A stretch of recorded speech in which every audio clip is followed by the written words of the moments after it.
everybody. Welcome, welcome, welcome to Kindness Rising, your morning dose of humanity, hope, and heart. I'm Matthew Roof, the Uncommon Kindness Guy, and I'm here brought to you by the Business Athletes Performance Lab as a warm-up to Mornings in the Lab with Keith and friends. I'm here every weekday at 7:30 a.m., and I'm so glad you decided to join me. We're learning and growing every day.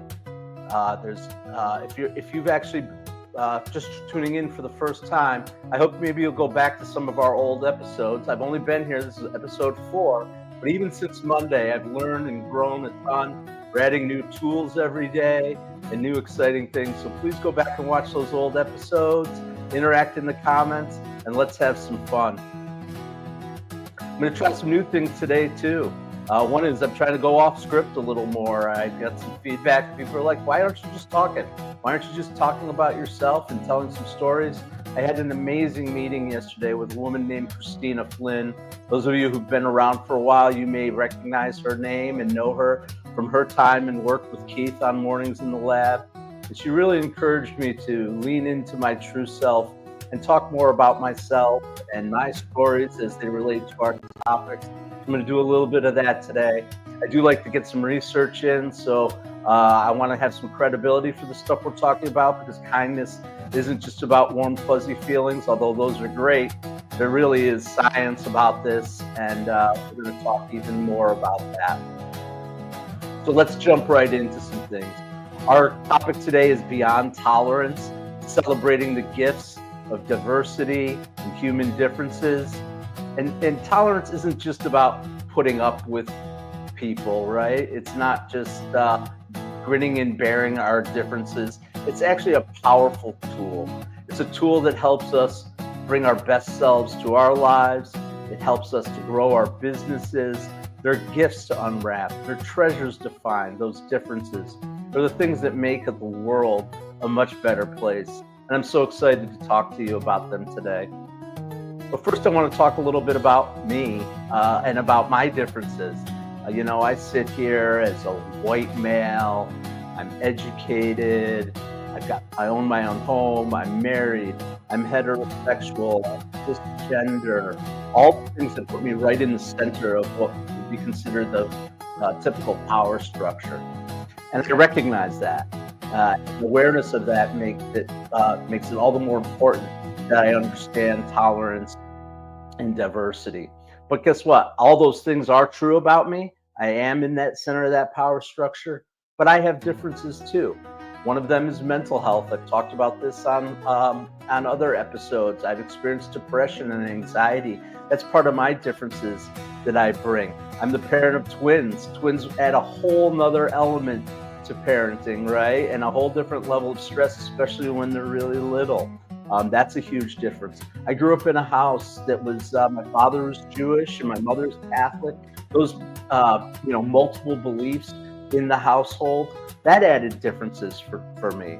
So while I might be sitting here looking like, the guys, the same people you see that are in those power structures, I do have differences.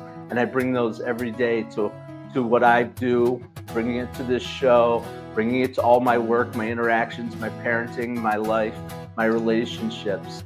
And what's really important for me is that as we talk more about tolerance, that I'm talking about awareness of it, right? I'm aware of where I sit in that power circle, and I'm aware of the other things that are going on around me. I spent time in my early days in inner city Washington, D.C., and obviously that brings a whole nother perspective of racial differences, of cultural differences, that really was an eye-opening experience for me, because I grew up in a small town, a lot of people who looked and acted the same way I did. I'm going to talk a little bit about that further when we get into our kindness spotlight too, because one of my neighbors from growing up was our nominee. So that's my setup. That's my personal perspective on all of this. I bring awareness of diversity, of inclusion, of understanding that those cultural differences, those racial differences, those neurodivergency differences are what make this world beautiful. and what make my life fuller and richer. And I hope that you will too.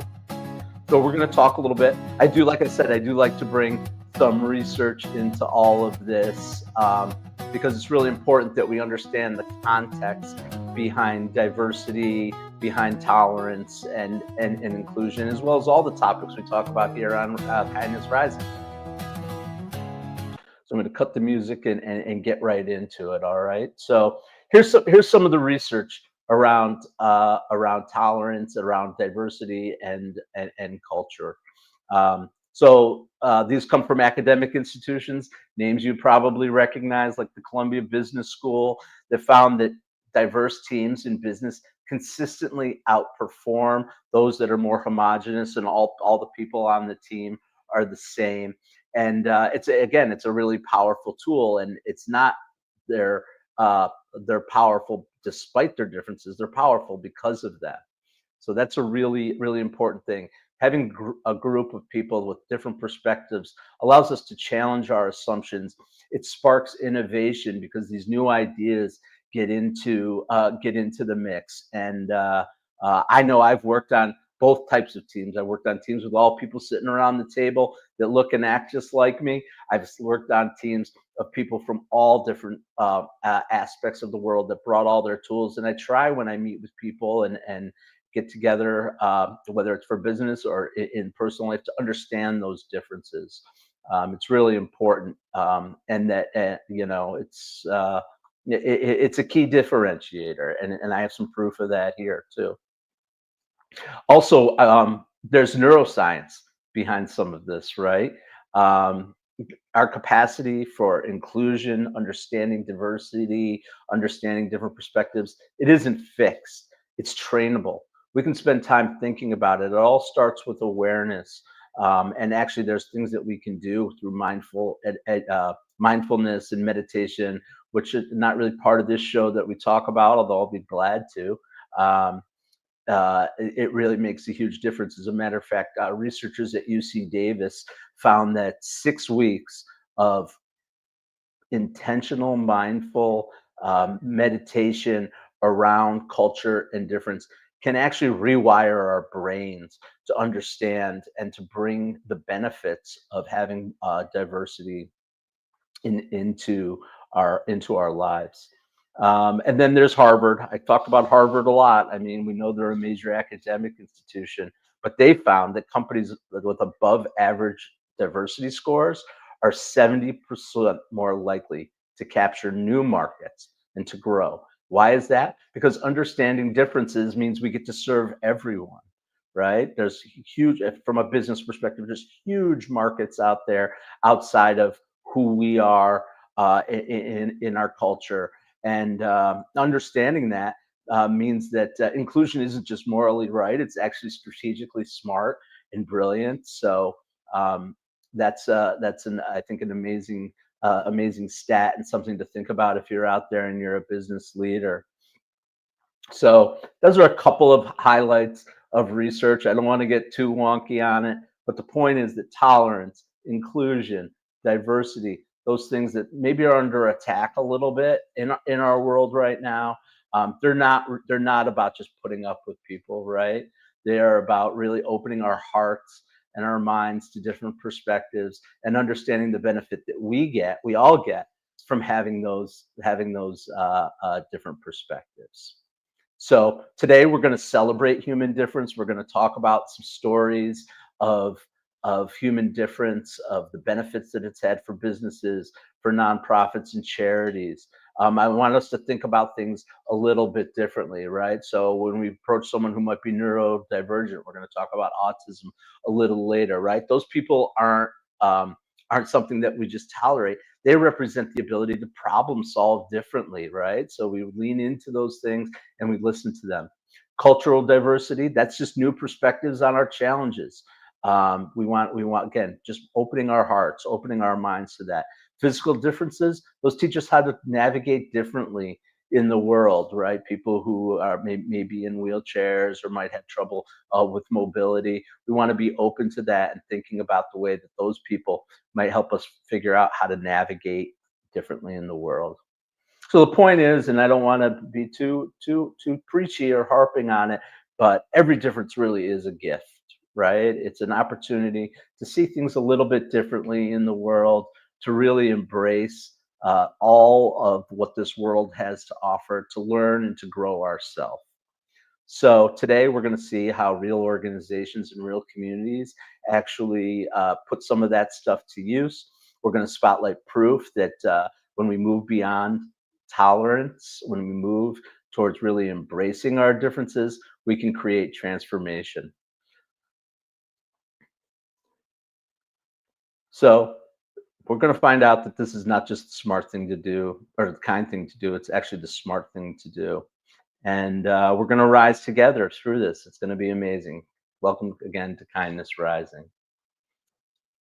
I want to move into our community spotlight, our kindness spotlight, where we talk about organizations that are out there in the world doing new things, bringing good work for good people, making our communities stronger and brighter, one kindness act at a time.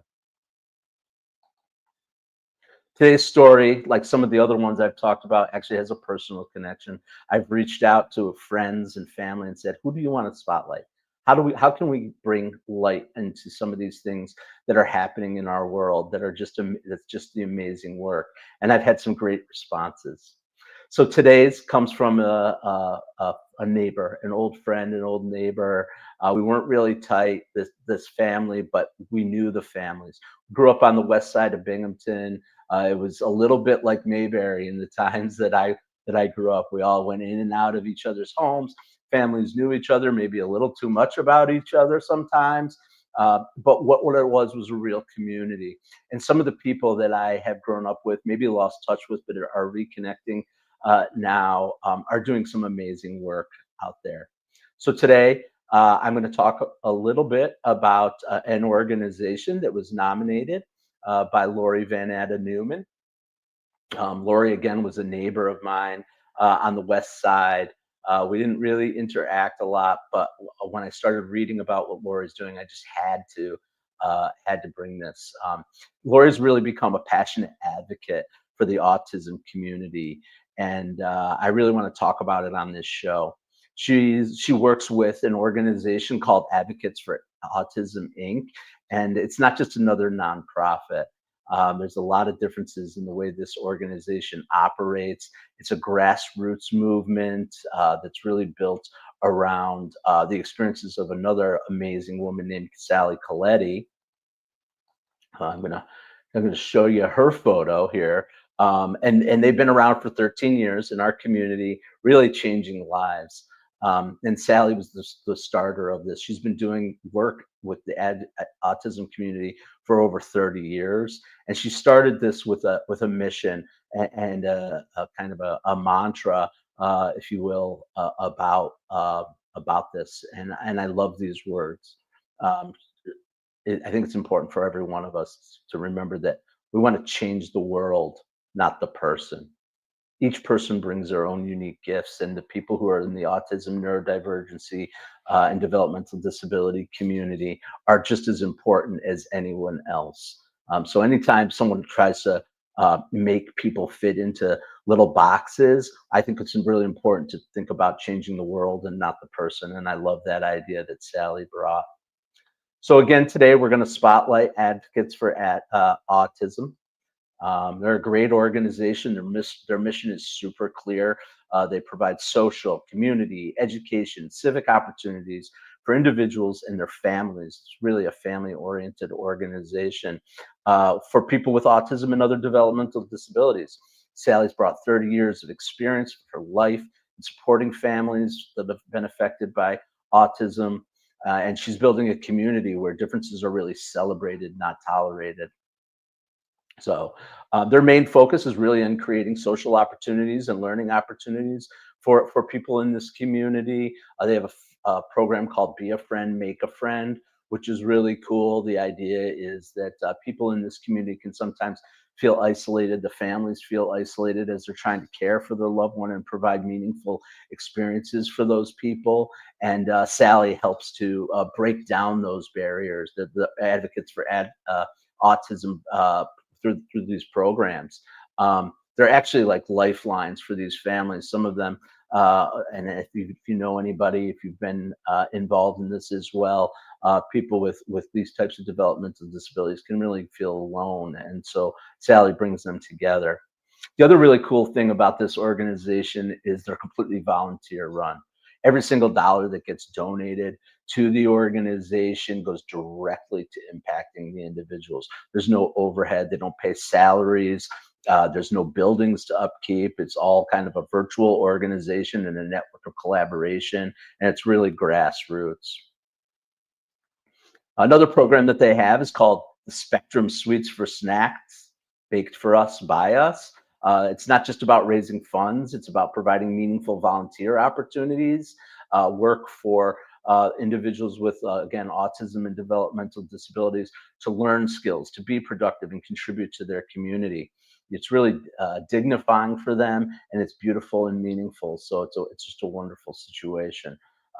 They also provide real services that break down the systemic barriers for people who have autism and developmental disabilities. They're focused on planning and navigation services, helping people to get through the cultural, or excuse me, the governmental bureaucracies, the financial, the legal, the healthcare challenges that come with all of this. Sally herself has written over 300 plans, 300 families that have been impacted directly by her work. They're called self-determination programs with New York State. There's a bureaucracy and paperwork that has to be done through all this, and Sally is helping those families navigate almost 300, or not almost 300, at least 300 people actually.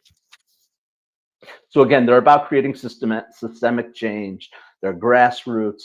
They're nonprofit. Every dollar donated goes directly into helping the organization. And they represent something that we believe in here on our show, and I believe should be part of our world, and that recognizing and respecting human differences is the key to all of us living better lives. So I hope you'll get out and support this organization. Visit their website, advocatesforautism.org. They're all over Facebook.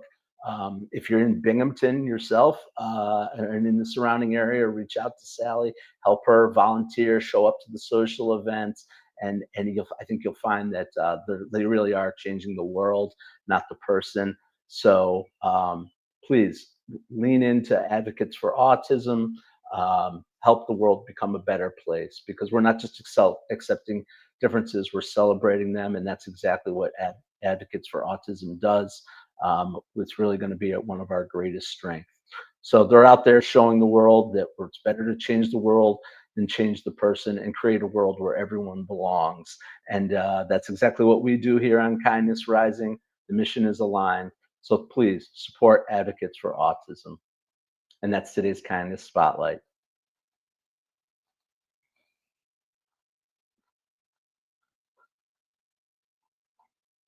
So next we'll move into some of our news. I'd like to bring in some, again, some business perspective. That's what we do here on the show. It's actually, I did some research as I was developing the show. A lot of shows, there are other shows about kindness. I think ours is going to be the best. It is the best, even with flies flying around in my face. But I think this is going to be the best show. And why is that? Most shows either focus on that personal, really warm feelings, which are amazing. Again, highlighting things that people are doing out there in the world that are kind. Others are very focused on business and leadership and the impacts of that. My intent here and our mission is to bring both of those things together to provide value, for personal value, but also for business and industry. So that's our unique differentiator here on Kindness Rising. And so I'm going to get into a little bit more about business. I hope you'll stick around for it, and maybe we can all learn some lessons from some businesses that are doing some really cool things around diversity, tolerance, and inclusion. We're going to spotlight some organizations here in North America. I do intend for this program to be global, but I'm really focused right now on North America, where most of our audience is. And we're going to find out again that it's not just the right thing to do, it's a smart thing to do for businesses. So here's some stories about about business. Let's start with some ground again research. It's really important to show that this is really important stuff, credible stuff out there. This is from the NYU, New York University Law School, who researched 2,500 businesses across the United States. And what they found was 83% of C-suite leaders and 88% of legal leaders believe that maintaining or expanding diversity, equity, and inclusion programs is essential to mitigating legal risk for the organization. 77% of executives in this research said their programs are positively correlated with improved financial performance in their organization, and 81% said that actually bolsters, increases customer loyalty, and those are essential to growing our businesses. But here's some specific stories around some of that research. Delta Airlines, they're they're Atlanta's largest employer, one of our major cities here in the U.S. In 2025, a lot of other companies are retreating from their diversity, equity, and inclusion programs, but Delta continues to lean into it. Their CEO really understands this fundamental idea that their key differentiator as a major airline isn't their planes, it isn't their equipment, it's not their routes, how they get people to and from places, it's their people. Obviously, airline travel is a huge people-oriented business, so that they focus on acquiring and retaining talent from diverse populations, from diverse cultures, and that helps to grow their business. And they're building a competitive advantage over it, right? It's an advantage that can't be replicated unless others lean into the same thing. Then there's Costco, another huge retail giant. We don't have one here in Binghamton. We have BJ's and Sam's Club. Costco, I'm sure a lot of you out there know what Costco is. But they continue to focus on diversity, inclusion, and corporate responsibility. They see investing in their diverse employees as a strength, not a burden. They consistently rank amongst the best places to work in America. They understand that respecting human differences creates better outcomes for everyone, including their business. Here's a little bit more research. The World Economic Forum, they show that companies with above average diversity score drive 45% of their average revenue from product innovation. Talked about it a little bit before, having all those different perspectives, bringing in people with different viewpoints in life, different experiences in life. It brings that element of innovation. And that's really going to be a differentiator in our world. Our world is moving so fast with all the technology. But one way we can differentiate our businesses really is through leaning into this idea of diversity. I'm doing a time check because I'm getting a little wordy here. But and that's part of what I'm doing. I'm leaning into doing things a little differently today. So we know that kindness pays. There are leaders that are standing up and saying, we believe in the power of human connection. We believe that kindness and inclusion makes us stronger. They're moral choices, but they're also business choices. And that message has become clear. Companies that embrace diversity and inclusion and not just talk about it as programs and build programs so that they can have a website around it, but truly embrace this idea, they're going to have a competitive advantage in the future. So here's my challenge to any leaders that are out there listening. Don't just tolerate differences. Don't just develop a website that says you're diverse, included, and inclusive. Really lean into it. Make sure that your teams have that balance of diversity. Make sure you're investing in people of different cultures and of different viewpoints. It's going to make your team stronger. They're showing us the way, these organizations that are doing, and now it's up to us to really follow their example. So that's the kindness news. Last, we're going to get into second to last, we're going to get into our kindness call. This is where I put on my glasses and check into the comments. Yesterday, we had our kindness call challenge for the contagion test. I asked you to go out there and do something and make sure that you are watching some of the other things that are happening in the world. Wow, there's lots of activity here in the comments, particularly on the vertical. We know that people are watching more and more of our shows from from their telephones. It's the way of the world. So Be Driven, thanks. Some of the names you might recognize. Bernard, I did not know that about your daughter. Thanks for sharing that. I'm sure that you are giving her all the love and support. He's saying that his daughter has autism. Uh, so that's a really good thing. Thank you so much, Bernard. Um, and Lady Drew, of course, is in there again today, supporting all the other comments that are out there. Lady Drew and Be Driven, looks like you guys are creating a nice relationship in the comments, so I appreciate it.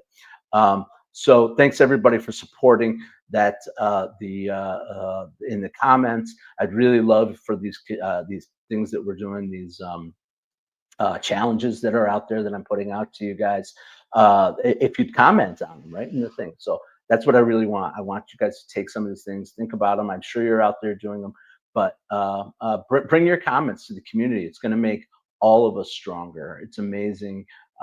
So let's move into today's challenge to keep things rolling along. We did the contagion test yesterday, and I really appreciate it. Today, I want to challenge you for the recognition revolution.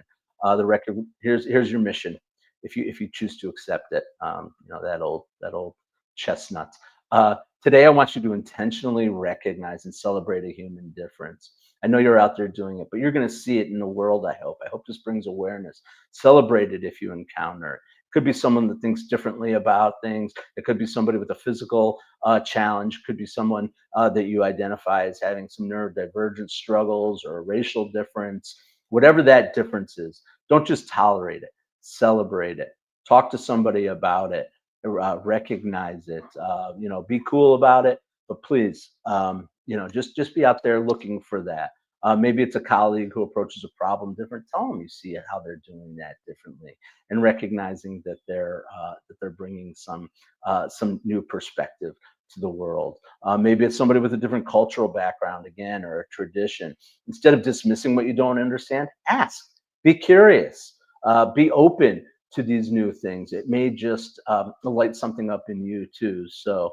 I hope you'll do that. I think it'll help us all to embrace the beautiful diversity of the human experience.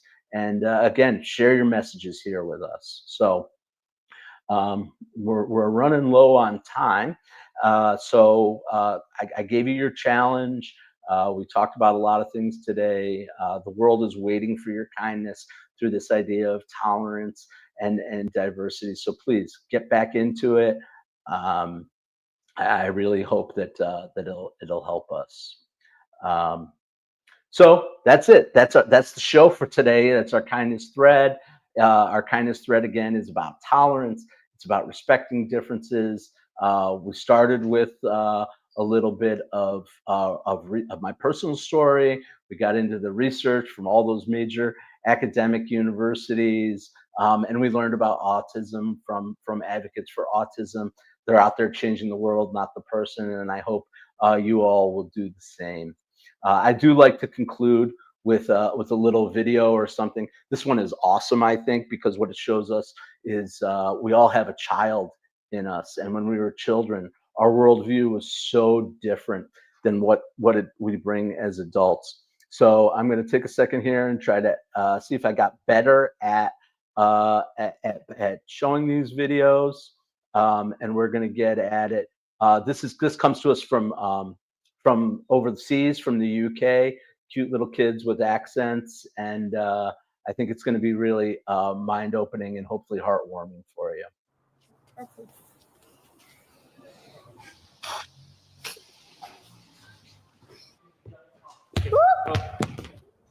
What makes you two different from each other?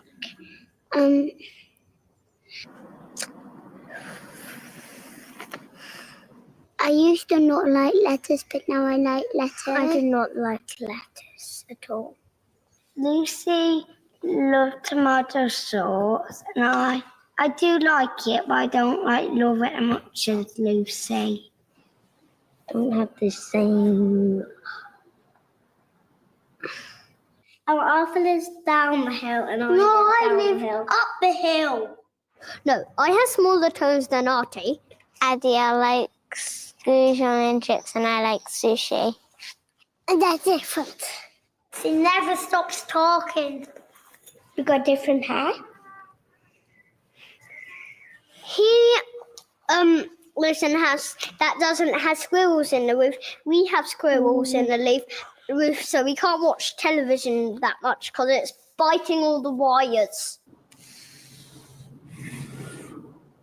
Both. I'm good at gymnastics and Kayla May is good at swimming. I'm not good at dancing. I am. You're defender and I'm defender. No, I'm not anymore. I used to be, no, I'm not. No, we're not. What? Good at counting and I'm good at hiding. And Matthew's good at better Tig. And Matthew's good at staying in den. Do you have anything else to say? No. So I hope that cute little video shows us that maybe we can find the child in us and see that maybe it's important to recognize our differences, but our differences aren't all about cultural differences and neurodivergent differences. Everybody brings something different to the table, and the more we tolerate and are aware of those differences, the stronger we all will be. So that's today's show. Tomorrow we're going to shift our focus a little bit. Yeah, we're going to shift our focus. We're going to get into gratitude. That's going to be the topic for tomorrow. I'm really looking forward to talking about my experiences with gratitude and how it's impacted me, and talking again about some of the research, spotlighting another organization that's focused on gratitude. So thank you for joining me today on Kindness Rising. It's been an amazing experience for me. I hope it's been helpful and valuable to you.